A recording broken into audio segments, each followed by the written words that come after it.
you're going to take your learnings from marketing and apply it into your conversations to where maybe the storyline in your stories that you're telling your friends, and then when you're asking questions, you can ask them in such a way that creates more stimulating conversation, because you're coming at it from I'm going to headline the conversation that I'm going to say.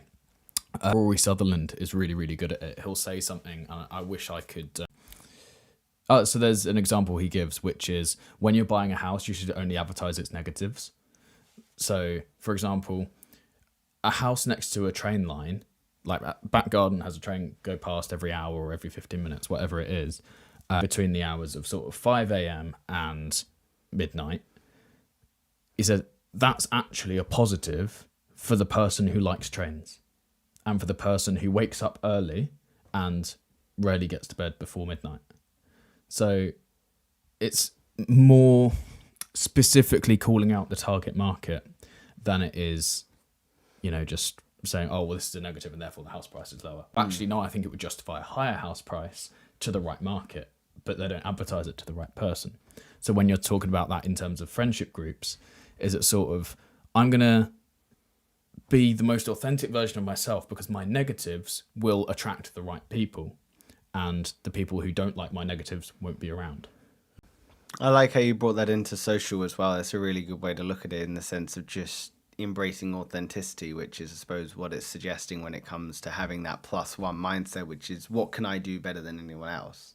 There's an argument to be raised, which is, every human is unique. You're a complete different mix of genetics and DNA and experiences to anyone else in the world. So what is that unique plus one that you can bring to just level you up? And like you say, if you're authentic, people are either going to receive it or they're not.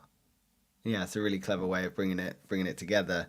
But I suppose what you're suggesting at the beginning there as well is, like, synthesis is becoming rare. So AI can dominate any domain or master any domain faster than any human can now. But what it cannot do is what you're suggesting, is live, suffer, reflect, integrate, experience, and then apply all that knowledge through the context of that lived experience. Yeah, AI is only ever doing really secondary research. It can't do any primary research.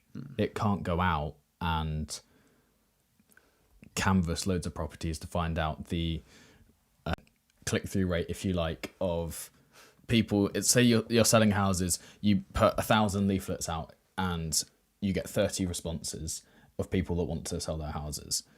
AI can't physically go out and do that canvassing, but what it can do is it can look at the primary research that humans have done and then just quote it. Yeah, say like you're planning a holiday and you're asking it, where should it go, where should we go between Mexico, Costa Rica and the Caribbean.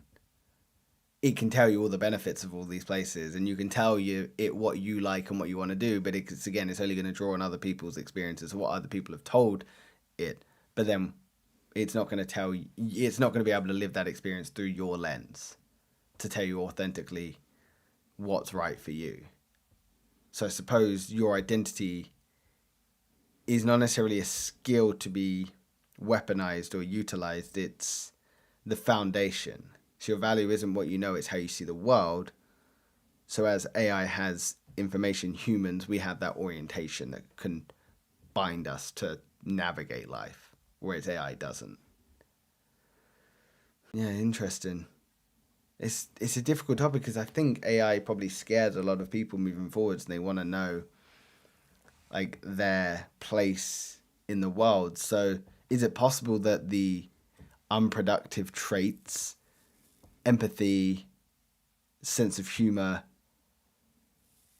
all of those kind of traits are actually only remaining economic assets?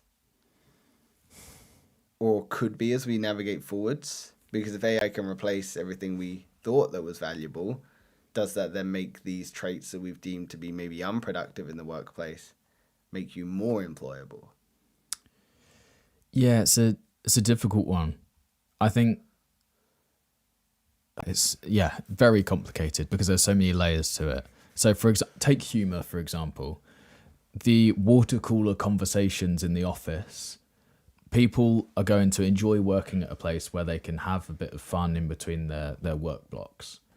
In terms of productivity for the business owner, what sort of culture do they want their business to have? Do they want it to just be one computer that somebody pushes go on and then all the work is done straight away and you can do years of work in a day because it can just, source and cite all the information that it needs and then actually run the code to make the thing or to improve the website or to do whatever, and you're just a guy that's sat at home with his laptop because you can do it all on virtual servers.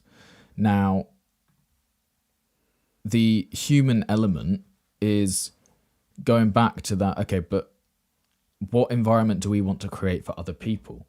Can we reduce people's workload by implementing AI and then still cultivate a culture that is a place where people want to work? I think that's probably the word symbiotic way of making it all run smoothly. Is you can reduce people's workload while getting more done because AI is more efficient than a human will ever be, and you can still have the fun culture that you want to create to make people want to work there and therefore work harder for you on their individual jobs.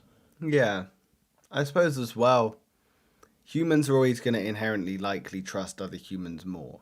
So I'll bring it back to like my gym analogy that I think I said earlier, which is if you're trying to go to the gym, you can ask AI to build you a plan, but that lived experience of someone that is a personal trainer, has done all the training, done all the knowledge, but also lived that experience themselves, is likely going to give better information that's more tailored towards you than just AI that's been able to reach into the depths of the internet, pull out a plan and go, there you go, that's suitable. Again, someone that's maybe traveled the world is likely going to give you a better lived experience of these places than AI would be if it was a travel planner or a travel agent. So I wonder if humans are always going to want that human element when it comes to life. I hope so. I hope humans are always going to want that human element, but I know AI is now almost becoming able to interact with humans very human-like. Yeah, I was going to say, I talk to AI a lot every day. And one thing that could be helpful going forwards is if people actually restrict the scope of how AI responds to you. So when you're asking for an answer to a question, have in the back of your mind who you would want to, if AI wasn't a thing and you could just ask any human what you want to ask, put that at the top of the prompt. Say like, I'm having this problem with my business at the moment. Okay, please act as if you were Alex Hormozy. I'm having a problem with this specific part of my business. Here's the PDF of $100 million offers, $100 million leads, $100 million money models. Can you source, cite, find out the piece of advice that I need to hear right now from Alex Hormozy that will help me guide me through this? And if you could give step-by-step sort of process as well, that would be incredible. It will come back and it will say, as Alex Hormozy, I think you should do this, this, this, and this. And then you're getting the advice from the human, but you're doing it using AI. So it's almost allowing it to just summarize what a human has given you. Okay, yeah, that's a useful way to use AI, I suppose. It allows you to reach into human wisdom, adopt that wisdom, but almost summarize it without it being AI just pulling the most generic bit of information it can. Yeah, because it gives it somewhere, like, it's like if you say, go into the world and find a golf ball to AI, it will like, okay, well, I've got to search the whole world. It's like, go to this specific golf club in this meter by meter grid and find a golf ball. Found it straight away. It just knows where to look for the information. Whereas if you ask it general things, of course you're only going to get general things back. The idea of like one sentence Google searches is over. It's like you've got to be specific about what you want to get back from AI.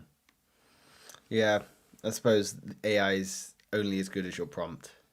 That's it. And that's why prompt engineers are going to get paid hundreds of thousands and everyone else will be left behind. Interesting. So I wonder what role wisdom will play in this new world then as we navigate through because it's all what stoicism, spirituality, ethics, Jungian psychology. Those require embodiments. They can't just be scrapped from the internet without distortion. So the world is always going to need that human wisdom. So I'm curious how the two will develop together. But I suppose what people need to start thinking about is what's that plus one skill that they can bring. When I think about us in this podcast space, sure, we're not a top 10 podcast. We're working. We'll try our best to get there. And you never know, we might achieve it.